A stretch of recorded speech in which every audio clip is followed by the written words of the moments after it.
good morning. Welcome to Tuckerton Seaport Summer Camp. My name is Andrew Tonnesen. Today we're going to talk a little bit about carving, learn how to carve soap right here at home. Welcome to J. Parker's Carving Shop. That nice smell you would smell when you walk in the shop is Jersey white cedar. So what do we have here? It's wood we traditionally use in this area to make our decoys. It grows in our local swamps, makes it almost impervious to rot. Makes it ideal to build our boats, our homes, our decoys, everything out of. Notice it's nice straight bark. We also have a nice straight grain. That's awesome for decoy carving.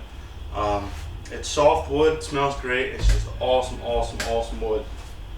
So, traditionally in New Jersey, we have two styles of decoys. The Barnegat Bay and the Delaware River. There's two different, the main difference is the way they're painted and the way they're carved.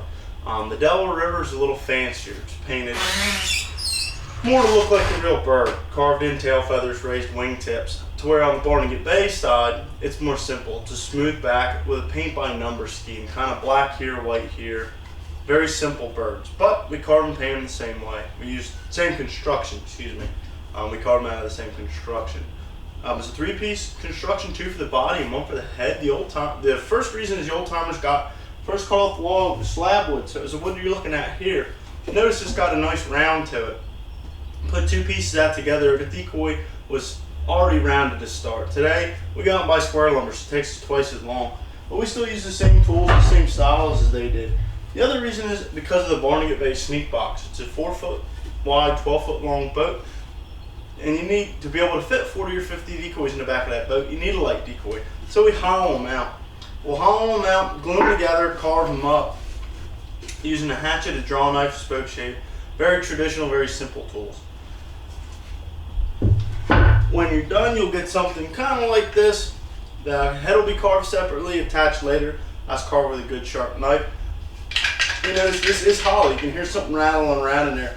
I do that just to prove to people that, hey, it is hollow and not just a light piece of wood. But this is a Barnegat Bay bird, just as we talked about earlier. You can see it's very simple, white, black, and it works. It gets the birds close enough to become supper, and that's all we need. But enough talking about decoys today. We're here to focus on soap carving, something that we can do right there at home with a good butter knife or a plastic knife and a piece of soap. So let's get started. So today we're going to do a little bit of soap carving. So it's something you can do at home. All you need is a bar of soap, a butter knife, and a little bit of thyme. So before we get started, we'll just go over a little bit of knife safety. When you carve anything with any kind of knife, there's two sides. So there's going to be your sharp side and your dull side. Your dull side you're going to use to push. Your sharp side obviously is going to cut through whatever medium you're using, whether it be wood, soap, anything like that. You always want to keep your fingers away from the sharp side. That's what's going to cut you. So when you carve, push away from yourself. You're going to use your thumb and push. You don't want to push without any control. This way, if you push like this, you have no control and that knife can slip out. Now if you push with your thumb, your knife's only going to go as far as that thumb will let you. So now safety's done. Now's the fun part. We're going to actually design our fish. We're going to do a fish today, something quick and simple, something you can follow along at home with. So when you draw on your fish is kind of a teardrop shape. So you kind of just draw on a teardrop for me. And then from there, we come up and we're gonna give it our fin, our tail fin. So there's our tail fin. We can add a back dorsal fin and a bottom fin just to give it some character.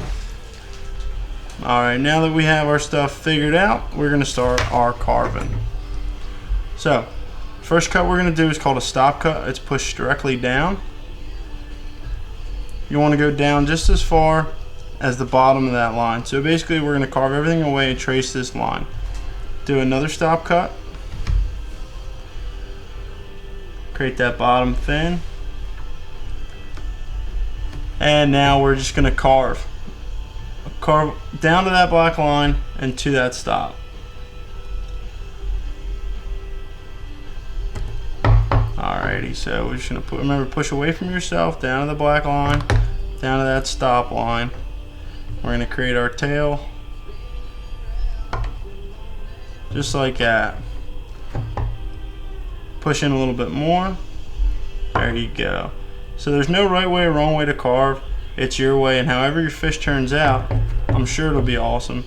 And that's the cool thing, is there's no right way or wrong way. It's your pattern. It comes out of your head. It's your imagination that draws this up.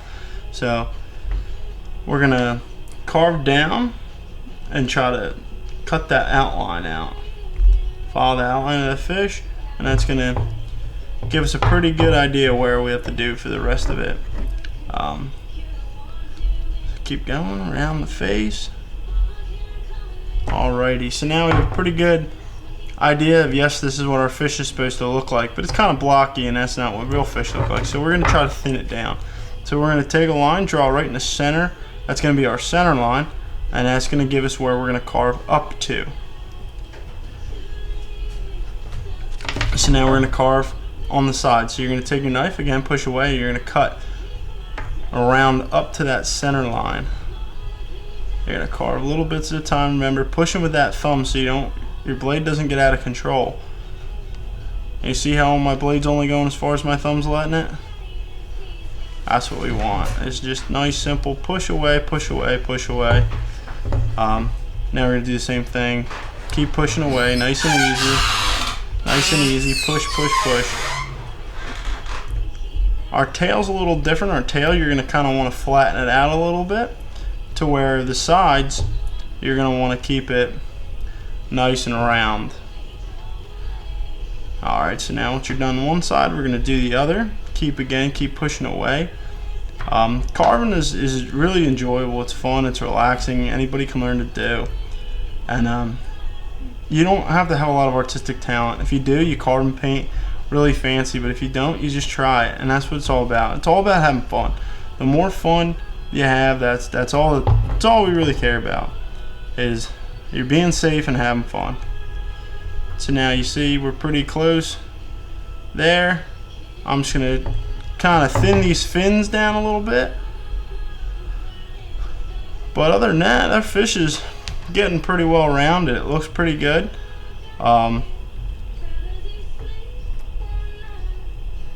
Again, you don't have to go as fast as I am. You can take some time, slow it down a little bit. But now see, we're starting to get that shape in.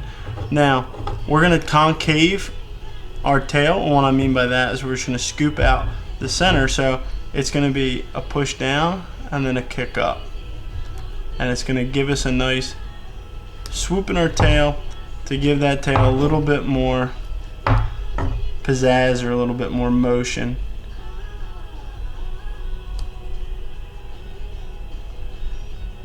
Do a stop cut there, stop cut here. Look at that. Now we're starting to really, our fish is really starting to come together. Carve a little bit more around the face, so make sure it's nice and round all the way around. You don't want to have any real hard lines. What I mean by hard lines is those 90-degree angles, those real hard, harsh lines that you can see. Everything's smooth in nature, so that's what we're trying to imitate. So now that we have it to this point, we're ready to put on our face. So our face is important because we're going to use a different tool. I'm sure everybody has one of these at home. You can use a pencil or a pen. What we're going to do is we're going to create the eye. So this is very simple, very easy. You could use it with a knife, but just having the butter knife, it doesn't quite work as well. So you figure out where your eye's going to be. You push in, twist it around a little bit, and then whang, bang, right there you have an eye. Do the same thing on the other side. So you don't want them to be blind. So you give them a nice eye on either side, and there you go. Now your fish have eyes.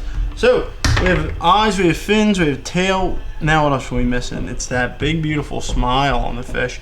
There's his mouth. So we're gonna do a technique called that stop cut again. So make a stop cut, and you're gonna trace it almost like you're tracing it with a pencil.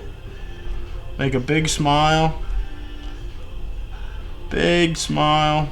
Now we're going to do a technique called a V-cut here.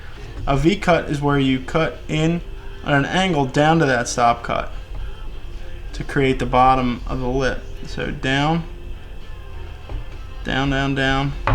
Perfect. Up to that stop cut. See how it creates that kind of that bottom lip? We're going to do the same thing on the other side to create that V.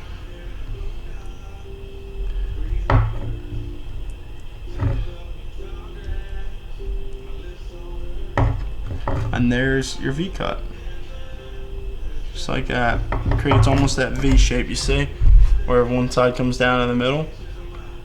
So there we go, just that simple. We have a really happy little fish swimming around, having himself a good time.